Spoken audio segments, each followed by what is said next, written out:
to the last part of Module 1 of the subject code BDS306B.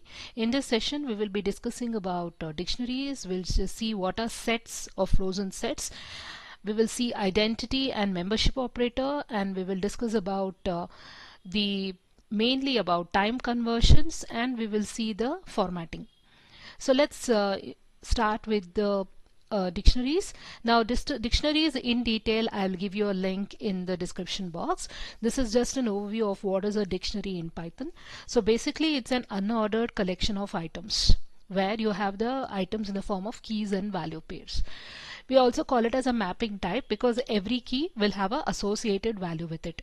For example, if you see this part of the code, I have created a dictionary here.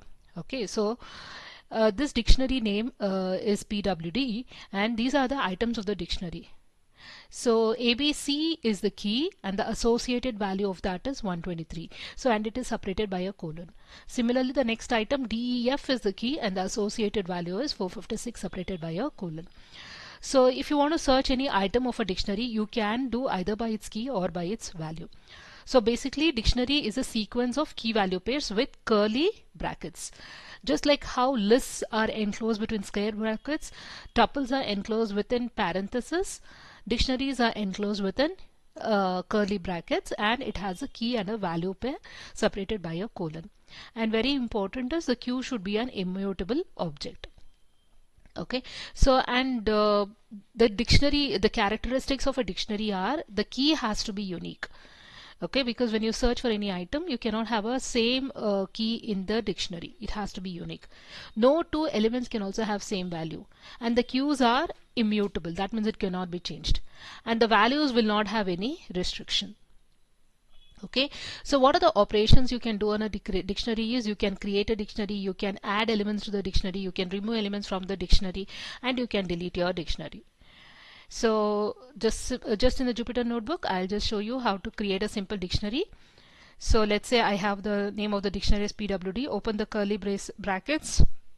Let's say the first key is key 1, and I give some numbers with that, 123. Let's say the second key is key 2, and I give 345. So if I execute this, so this is the dictionary which I've created. So in detail, dictionary you can access the link which I'll give in the description box. So coming to the next concept, that is object in Python, that is sets of frozen sets. So set is again an unordered collection but of 0 or more elements with no duplicates. As in math we have studied about sets, right? So which has an unordered collection of brackets with no duplicate items, and they use we use curly brackets in sets, right? So the same way here, the set here is immutable and it is unique. Just like dictionary, even sets are immutable and it has to be unique. So let's see how we can create a set. So let's take this simple example here. I've created two sets, set 1 and set 2, with these are the elements and they are enclosed within curly brackets. And if you want to print a set, just give the print function. And if you can do check membership you can check the membership inside the set. Suppose you want to check whether an element is present in the set or not, then you have to call the in operator. So suppose set 1 is having 1 2 3 4 5, I want to check 3 is there or not, just say 3 in is set 1.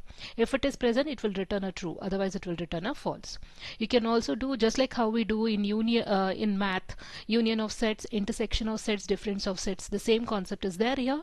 So set 1 union is done through this pipe operator, and for intersection we have the ampersand operator. For difference you have to do the subtraction operator. So that's what these are the different operations that you can do on the set: creation, adding elements, remove elements, union, intersection, and set difference. Now again, there are two types of sets: mutable sets and frozen sets. Mutable sets are where you can actually add or remove the elements from it. Frozen sets where after its creation the items cannot be changed. You can do that. So let's see this example on the Jupyter notebook. I'll just copy that to make it faster. Okay, so what I've done here is I have created a set. Okay, so this is a set 1, this is a set 2. Let's we should be able to see the set 1, and this is a membership operator. 3 is present and therefore it has to return a true, and this is a union. Let's execute this and see.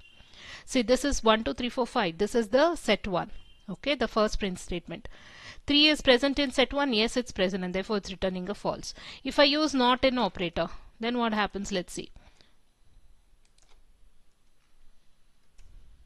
See, it returns a false, just the reverse, right? 3 not in set 1, no, it is there, therefore it's returning a false. The next one, union of sets. As we have learned in math, what is union? It will include all the elements of both the sets, right? So as you can see, set 1 is having 1, 2, 3, 4, 5, and the same elements 1, 2, 3 are present here. Therefore the union would be the same thing as set 1. And what is the intersection? Which are the common elements? The common elements between set 1 and set 2 are 1, 2, 3. So that is what is displayed here. And what's the difference? Difference is, what's the difference between these two? What's set 1 minus set 2? That means what happens? Whatever elements are present in set 2, that gets subtracted from set 1. See, 1, 2, 3 is present in set 2. So that you have to remove from set 1. So then what happens? You get 4, 5. Okay, so now let's see, I'll give something else. Okay, I'll give here 7, 8, 9. There are no common elements. Let's execute. So what is the union? Union, you can see it will have set 1 as well as set 2 elements, right? Intersection, there are no common elements between set 1 and set 2. Therefore, it's returning a null set. See, this is a null set. That is what I said. You can have a set without any elements in it. Okay, so this is a null set. And then difference. How do you calculate the difference? Set 1, since set 1 is first, what happens is all the elements which are there in 7, 8 in set 2 would be removed from this. Since 7, 8, 9 is not present in set 1, there's nothing to be removed, and therefore set 1 would be printed as it is. See, 1, 2, 3, 4, 5. Okay, so set 1 minus set 2 is nothing but 1, 2, 3, 4, 5 in this case, because there is no element to be removed, okay, which was there in set 2. So that was about sets. Now let's go for the next concept, identity and membership operator. Now one thing, remember, this operators, just in the previous example you saw is, right? So is, in, not is, there are actually examples of the identity and membership operator. Now one thing is, these operators are not supported by complex data types. Okay, that you have to remember. Now is operator we'll see first. So now is means it's going to check whether the object is present or not. So it returns a true if the object is present. We just saw that, right? So is not also does the reverse. So just take the simple example. I have an a variable called as t1 is equal to 7. I have assigned t2 to 8. So print t1 is t2. So wait, what is it doing? In t2 is t1 present? Now 7 is not present in 8, and therefore it will return a false. The next statement I'm saying, t1 is not t2. t1 is not present in t2, and therefore it's returning a true. So which is correct. So now similarly, just like is and not is, we have in and not in, where it checks again whether the object is present or not in the collection. Now this is about collection. The concept is the same, but the thing is where we applied. See, is operator will check whether the two objects are same or not. Okay, t1 is t2, something like equality operator. But in will check whether the object is present or not in the collection. So that's the difference. Okay, is operator will check whether the two objects are same or not. Now t1 is not equal to t2, right? Therefore that's why the first one was false and the second one was true. But in is going to check whether the object is present in the collection or not. So that's the difference between is and in. Now here I have a collection of elements in L, and I'm printing red in L. So that means what? In operator will check whether red is present in this collection. It's present, and therefore it's returning a true. Similarly, I have not in, separated by a space. Brown not in L. Yes, it is not there in L, and therefore it's returning a true. Okay, so that was about identity and membership operator. Now coming to the operator precedence, identity operator has a higher precedence as compared to the membership operator.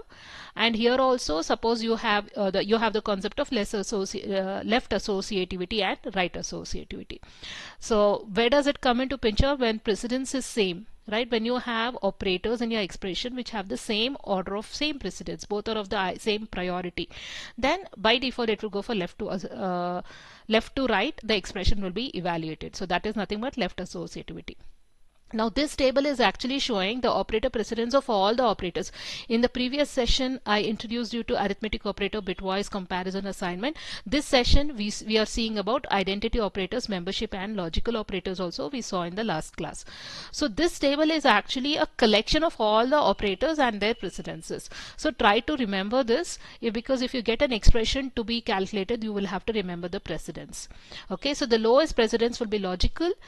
Next you have membership, next you have identity, next you have assignment, comparison, bitwise. The highest precedence is for arithmetic, and under arithmetic this is the order of precedence which we have already discussed in the previous class. Addition, subtraction has the lowest precedence and exponential will have the highest precedence. Similarly all the others. So you have to remember this table for the purpose of doing the expression evaluation, which we did in the last video.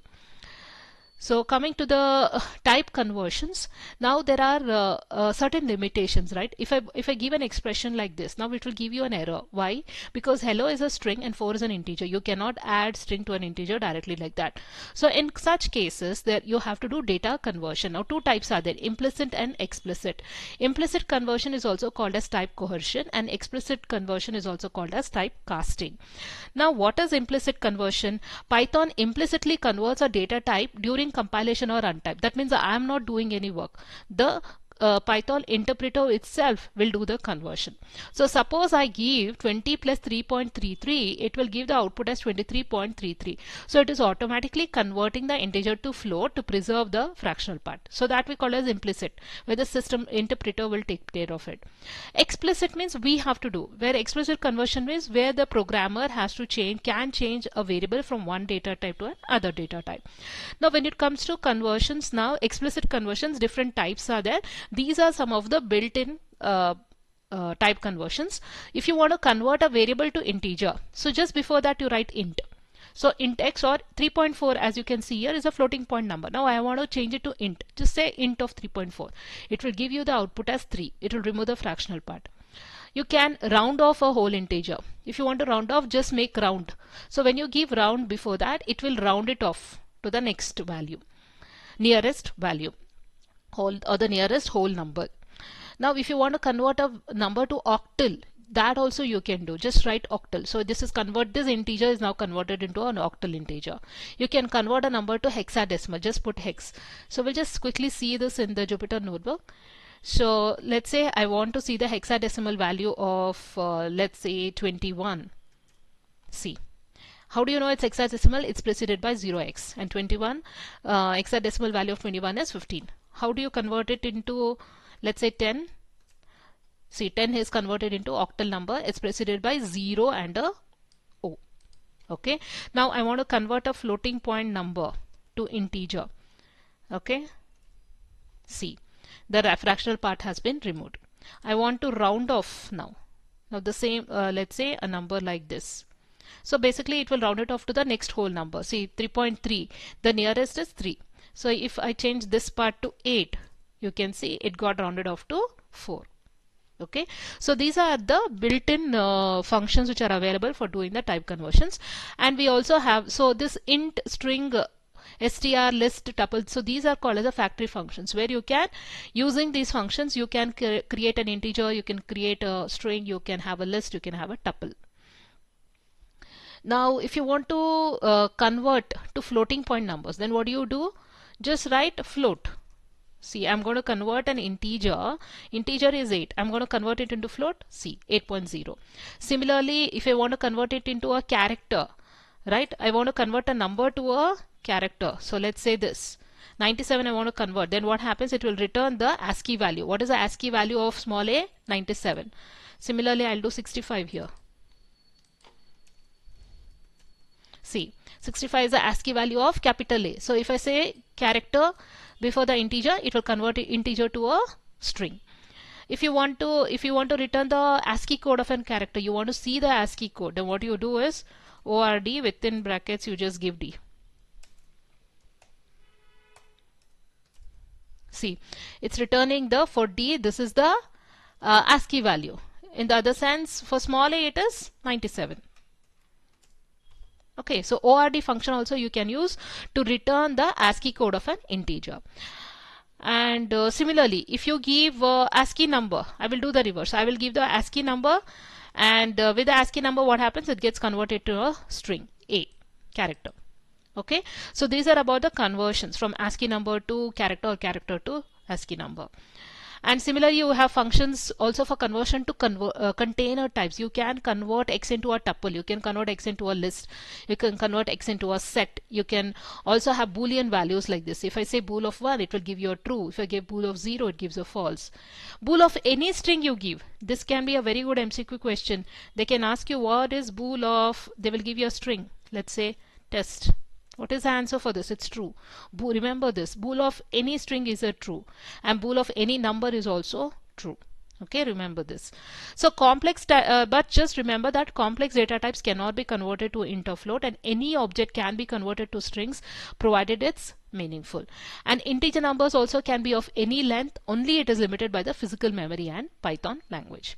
Okay, and one more concept that we are learning now is simple input and output statements. See, if you want to take input, you want to give input to your program, you give it from a keyboard. If you want to see the output, you see it on the console of the system.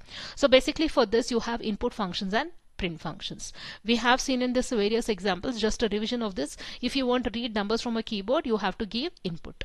Okay, so let's say in my Jupyter notebook I use the input. If you want to take any value, right, you want the enter name, then this is how you do. Okay, if you want the user to enter a value from the keyboard, you have to use the input function. So I'll just give this. Now if you can see that str, when I display, it would have taken that value. So if you want to take any input from the keyboard, then use the input function. And we have been using print functions always, right? So if you want to display the output, you use the print function, where it is very simple. Print of X or print of hello, which will print the string, print of 100, which will print the number, like that.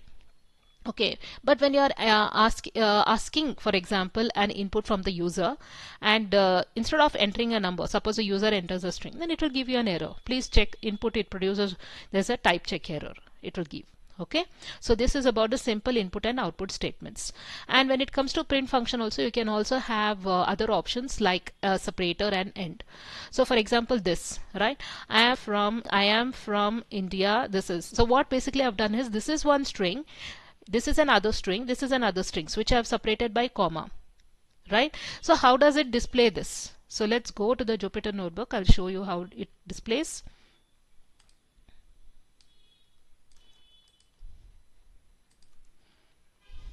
Okay,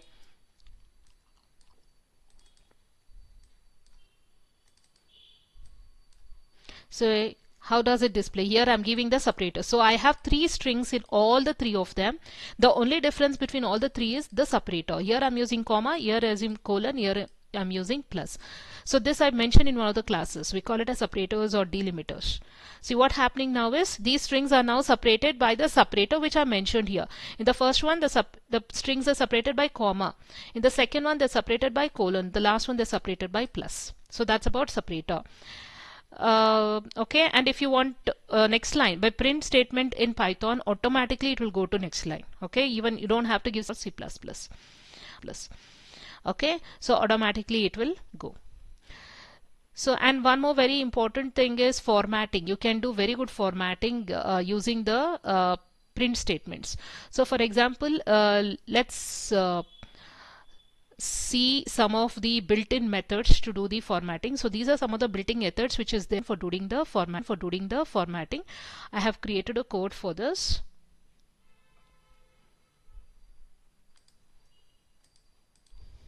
Okay, so here we see that there are various. So for example, this is a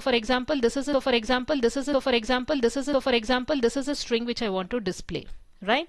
And here I just gave a backslash. So what happens when I execute just this one? We will see.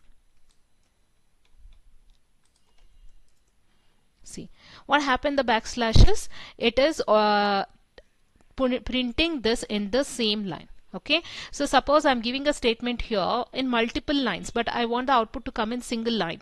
So just now let's talk about double backslash here.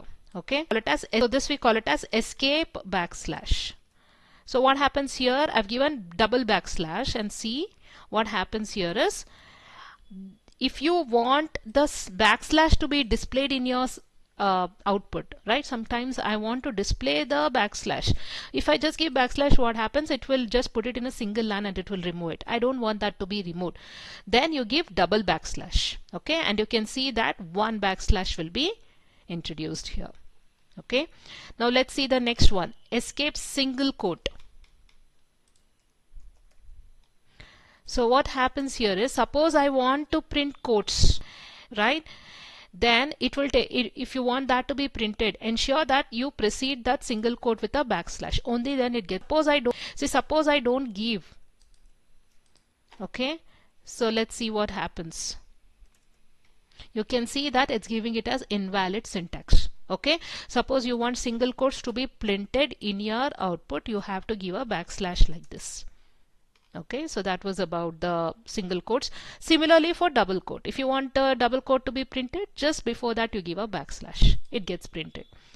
Next you have escape /b to generate ASCII backspace.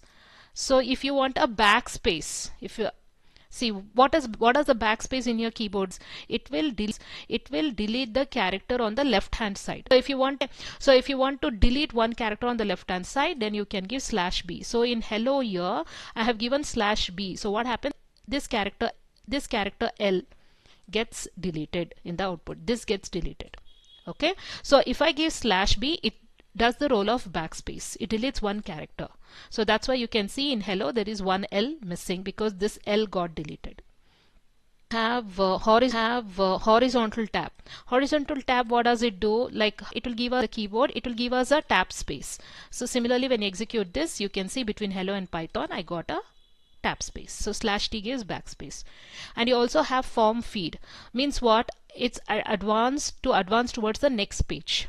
Okay, if you want to advance towards the next page, then you have to give /f.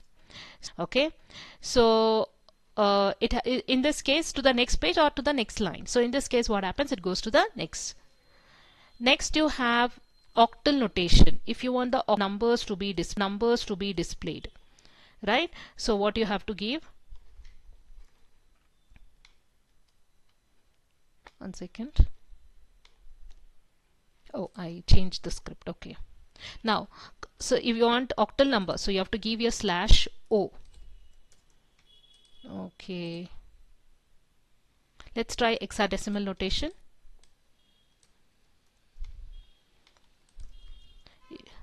Okay, see now this is getting printed. I have given the number, I want the hexadecimal equivalent of that to be printed, so I just give /x. So instead of that, let's give O. Yes, /o, it gives us the octal equivalent. Now so this was all about, and one more is /a, and you can see what is this actually. This is actually a bell character. It will give you a bell sound. Okay, even on your keyboard, if you're just on your speaker in your system, it should give you a beep sound. So we call it as a bell character. So that was about the different formattings using the print statement. In the next session we will discuss about the different formatting again in detail. So thank you very much. Any doubts, please write in the comment box. Any queries you have, please put it in the comment box, and please subscribe. Thank you.